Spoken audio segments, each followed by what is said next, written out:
குட்டீஸ்க்கெல்லாம் school start ஆயாச்சு.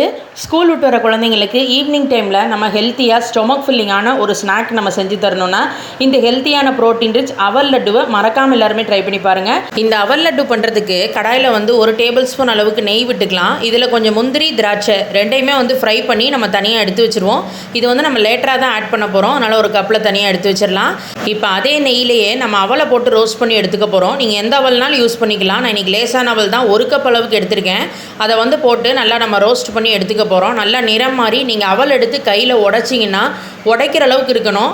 இப்படி வறுபட்டு தனியாக எடுத்து வச்சிடலாம். அடுத்து அதே கடாயிலே பார்த்தீங்கன்னா 2 டேபிள் ஸ்பூன் அளவுக்கு வேர்க்கடலை அதையும் இந்த அளவுக்கு நிறம் மாறுற அளவுக்கு வறுத்து எடுத்துக்கோங்க. இப்போ இதில் ஒரு 10 பாதாமையும் சேர்த்துட்டு வறுத்து எடுத்து அதையும் தனியாக எடுத்து வச்சுக்கிறேன்.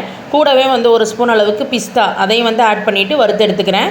இதோட கூட 1 டேபிள் ஸ்பூன் அளவுக்கு பொட்டுக்கடலையும் சேர்த்துக்கிறேன். எல்லாமே தனித்தனியாக வறுத்து எடுத்துக்கோங்க. நான் நட்ஸ் போட்டு பண்ணுறேன். வேணுங்கிறவங்க அதை ஸ்கிப் பண்ணிவிட்டு கூட பண்ணலாம், உங்களோட சாய்ஸ் தான். பொட்டுக்கடலை நிறம் மாறுற அளவுக்கு வதக்கிடுங்க. 2 டேபிள் ஸ்பூன் அளவுக்கு தேங்காய் துருவலை நல்லா சவக்க வறுத்து எடுத்து வச்சுக்கோங்க. பாருங்கள், இந்த மாதிரி தேங்காயில் கொஞ்சம் கூட அந்த ஈரப்பதமே இருக்கக்கூடாது. இப்போ இதில் லாஸ்ட்டாக பார்த்தீங்கன்னா நான் இன்றைக்கி கருப்பட்டியில் தான் இந்த லட்டு பண்ண போகிறேன். வேணுங்கிறவங்க நீங்கள் வெல்லத்தில் கூட பண்ணிக்கலாம். 1/4 கப் அளவுக்கு இடித்த கருப்பட்டி எடுத்துகிட்டு கொஞ்சமாக மட்டும் தண்ணி விட்டுக்கோங்க. ஏன்னா நமக்கு திக்கான பாகாக தான் வேணும். கருப்பட்டி இந்த அளவுக்கு கரைஞ்சி வந்தாலே போதும்.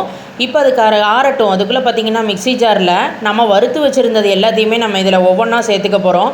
இப்போ இதை இந்த மாதிரி நல்லா அரைச்சி எடுத்துகிட்டு லாஸ்ட்டாக பார்த்திங்கன்னா இதில் நம்ம வறுத்து வச்சுருந்த அந்த அவலை சேர்த்துட்டு கூடவே தேங்காய் துருவலையும் சேர்த்து நம்ம அரைச்சி எடுத்துக்கலாம். ஏலக்காய் பொடி கொஞ்சம் ஆட் பண்ணிக்கோங்க. ரொம்ப நைஸ் பவுடராக இருக்கக்கூடாது. லேசாக அந்த ஒரு கொரகொரப்பு இருக்கணும். அப்போ தான் சாப்பிட்றதுக்கு நல்லாயிருக்கும். அதை இங்கே ஒரு பவுலில் நம்ம மாற்றிட்டு கருப்பட்டி பாகு கொஞ்சம் ஆறினோடனே ஃபில்டர் பண்ணி எடுத்து வச்சுக்கோங்க. இப்போ நம்ம இந்த பொடியில் பார்த்திங்கன்னா வறுத்த முந்திரி திராட்சை கருப்பட்டி பாகையும் சேர்த்துட்டு கலந்துக்கோங்க. எங்களுக்கு சரியாக தான் இருக்குது. உங்களுக்கு சப்போஸ் பத்தலைன்னா இன்னும் கொஞ்சம் நீங்கள் கருப்பட்டி பாகை ரெடி பண்ணி இதில் போட்டு நீங்கள் கலந்து எடுத்துக்கலாம். நீங்கள் உருட்டினீங்கனாலே அருமையாக வந்துடும். நம்மளோட ஹெல்த்தியான அவல் நட்ஸ் போட்டு லட்டு ரெசிபி தயாராகியாச்சு. கண்டிப்பாக எல்லாருமே ட்ரை பண்ணி பார்த்துட்டு ஃபீட்பேக்கை மறக்காமல் கமெண்ட் பாக்ஸில் ஷேர் பண்ணுங்கள். மணக்கோலம் குக்கிங் சேனலை சப்ஸ்கிரைப் பண்ணிவிட்டு எங்களுக்கு சப்போர்ட் பண்ணுங்கள் ஃப்ரெண்ட்ஸ். தேங்க்யூ.